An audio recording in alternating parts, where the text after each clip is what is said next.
know I'm not looking my stellar best right now because it's early in the morning.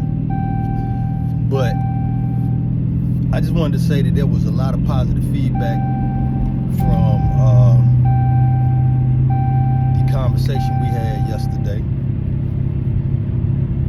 I had a friend of mine that I contacted, or she wanted me to call her, and I contacted her last night, and I mean, she gave it to me. We had a really long and positive conversation about it, and I spoke to a couple of women this morning while I'm out doing my thing that actually, one actually said yes, she agrees, and ironically, she had just broke up with her boyfriend this past week because of disrespect. So I understand. The other one, she said she was kind of neutral on it because the cases vary.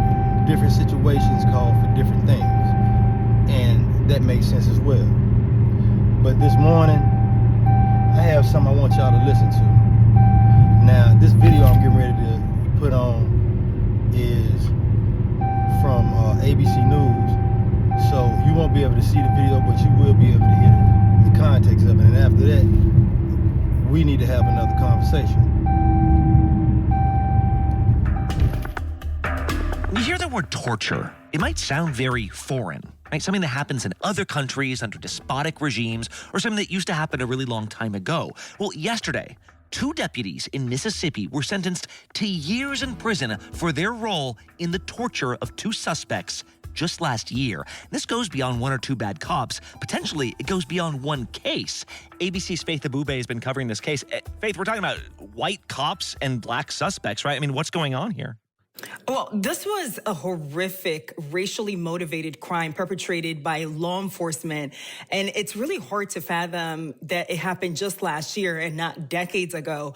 And so what we've learned over the course of this case is that, this all started back in January of last year. A white neighbor in Rankin County, Mississippi, called a deputy, an investigator with the sheriff's office, and wanted to report several black men for suspicious behavior at a nearby house. There was even a mention that these black men were living in that house with the white woman, among other things. So this deputy decides it was worth looking into, and he reached out to his friends, a group of officers who call themselves the Goon Squad. We learned through court documents that they describe themselves that way because of their willingness to go beyond what's allowed, what's legally allowed. They use excessive force in the course of their jobs, and then they sweep it under the rug, essentially. So these white officers, 4 sheriff's deputies and a police officer, they show up at the house in question here. They break in without a warrant, and then they handcuff the 2 black men in that house, Michael Jenkins and Eddie Parker, without any evidence of crime being committed. And that's where the story really gets grisly. In their minds, the law and the Constitution be damned. They became the criminals they swore to protect us from. These officers, they spend 90 minutes brutalizing and torturing these men in different ways, calling them racial slurs. The victims say they were sometimes waterboarded during the course of this. The deputies poured alcohol, syrup, milk on their faces while they laid there on the ground. They forced them to strip naked and shower together just to try to wipe off the evidence here. And then use stun guns repeatedly on them, a sex toy on them, and other objects, just assaulting them. Again, this went on for about an hour and a half. And then it gets worse. One of the officers, Elward, puts a gun in Michael Jenkins' mouth and pulls the trigger, shooting him execution style. Wow. He said that, it was a mock execution that really went wrong. He didn't know that there was a bullet in that gun. Looking at me, I'm looking at him, and we sat there for a minute, and they pulled the trigger. The bullet goes through Jenkins' tongue, goes through the back of his neck, and he's laying on the floor there. He's bleeding. These officers realize how bad the situation has gotten. And so instead of rendering aid, helping this guy, they huddle together to come up with a plan to cover up this crime. They take evidence from that house, some security footage. They plant a gun and some drugs to make it look like it was a drug bust. And then to add salt to injury, These victims were then criminally charged and had to spend months and months clearing their names before finally getting to this point where these officers are being sentenced for these crimes. Yeah, I was going to say, usually you'd be using the word allegedly. Like if we're in the middle of a case, that's not what's happening here, right? Like all 6 of these men have been convicted. What is happening now with the sentence of these first 2 former deputies? Yeah, so 2 deputies were sentenced yesterday, one to 20 years in prison, another one to 17 years over the course of the next 2 days. Today, we're expecting 2 more to be sentenced, and then on Thursday, the other 2 will be sentenced here. And that's just the beginning. And then there are also state charges that they're facing. They've admitted to those as well, so they will be sentenced in that case as well. Now, prosecutors are also looking at other cases that are connected to these officers. Abusive law enforcement officers will not be tolerated in any of our communities, and we will pursue justice and accountability. What have they been doing? Is this the first time? Who else knew what? And all of these cases are being reviewed that they've ever touched. And of course, this is just the beginning. Well, and I'm wondering what this has meant to the community there in Mississippi, because this sounds like something you'd read out of, a Mississippi Burning type novel or something. When we talk about law enforcement and the Black populace of Mississippi, what is being said around the courtroom and around the state today? I mean, the details are hard to believe, but for this community, there are obviously a lot of questions about, again, how deep does this rottenness go, right? Did it affect the entire police department or the entire sheriff's department? Who else knew? I ain't feel nothing. I feel like he did exactly what he did. And so after that sentencing yesterday, we heard from the 2 victims here. Are you happy with 20 years? I'm satisfied. One of them talked about how satisfied he is in terms of the sentences that came down. The other one also talked about how, this is justice and that this was long overdue. Parker said that you forgave Hunter Elwood. Do you feel the same way? No, I don't. Because if you wouldn't have got caught, you should be doing the same thing. Jenkins, who was the one who was shot, says that, he has not forgiven the officer here in this case. And so there's a lot of healing that they still have to go through. They're still living with a lot of trauma.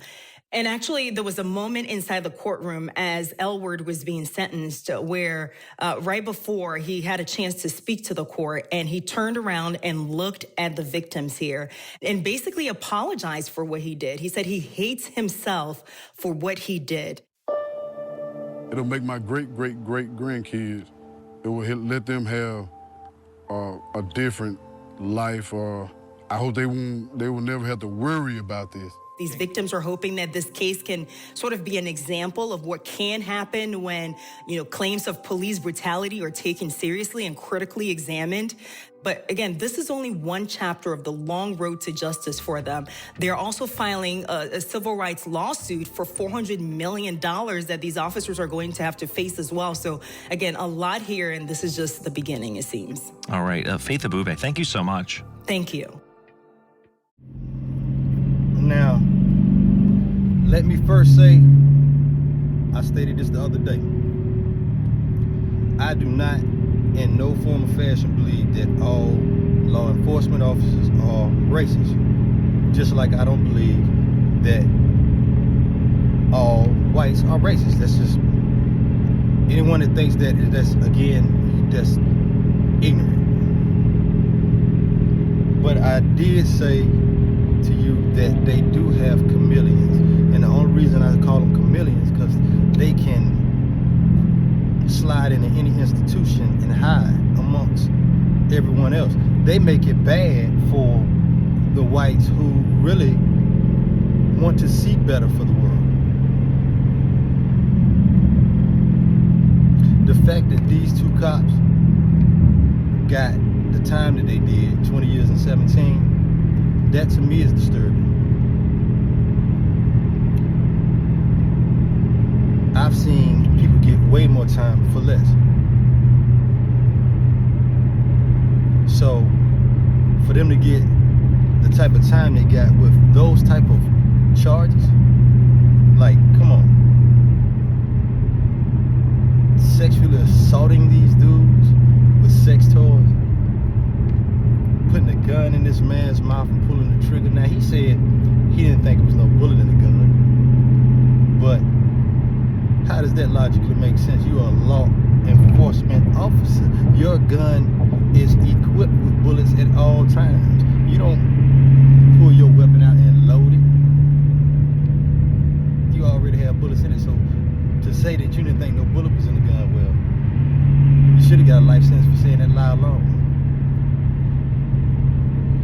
The thing is, we as a people, we gotta stop fighting amongst ourselves and really deal with the common enemy.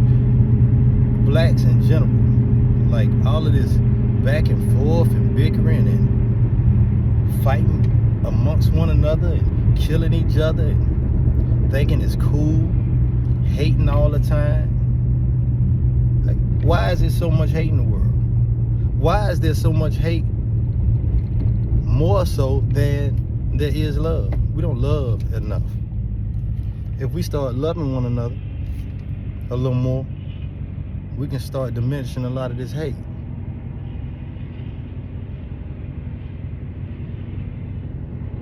We got to try to figure this thing out. Leave your comments. I want to know what you think.